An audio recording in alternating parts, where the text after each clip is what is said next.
Give me something on Delonte Tiger Johnson real quick.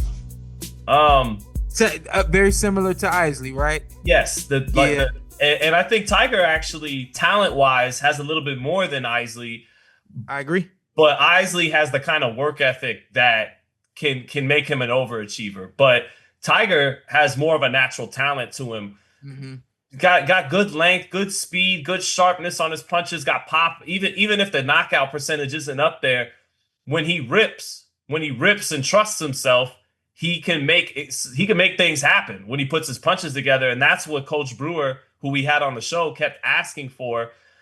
He landed his jab at will, but from what I recall in his fight, he kept wanting to walk Bocachica into the right hand. And it's like, you're fighting better, craftier professionals now. They're not just going to give you the one step back, boom, because that's what he wanted. He wanted to just land his jab here and there, and step back, boom. Yeah, it's like, he's not going to give you that. I can see you want to do that. That's what he So what Coach Brewer was asking for, that jab that you keep landing, you're not really throwing it a lot, but you keep landing it. And I know why a lot of fighters don't use the jab as much as we want these days. Growing up in the Floyd Mayweather era, whose most iconic punch is the pull right hand over the jab, guys aren't coming out doubling and tripling the jab as often as they once did, in part because of that. It's like Steph Curry's 3-point shot with the bigs in the paint. But so it starts with the coaches, though, as we already know. Yeah. But the coaches didn't inherit the fandom of seeing guys use the jab the way that the way where I come from. My dad inherited the jab. My dad inherited the basics and fundamentals of boxing. Most coaches, or a lot of coaches nowadays, their foundation, respectfully to them, or y'all, or whatever the case may be, but the foundation is a lot of TV and not a lot of teenager doing this, young man doing this. I fought myself and all those other kinds of things.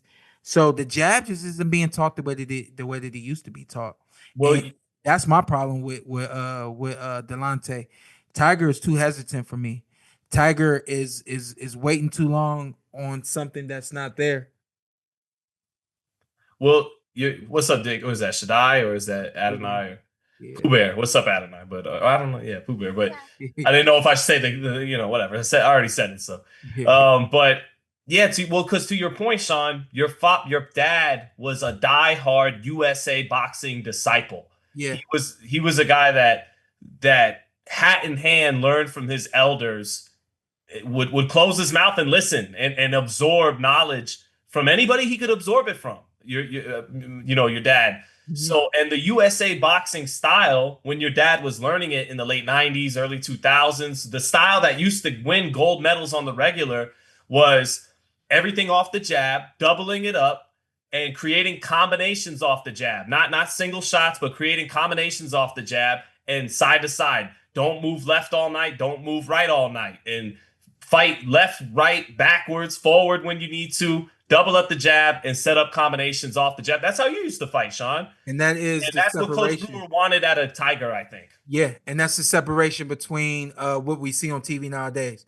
When you see a fighter using the jab, stepping around and things like that, Terrence Crawford, classic USA boxing fighter who has evolved into having a professional style. He's going to feint. He's going to use his feet.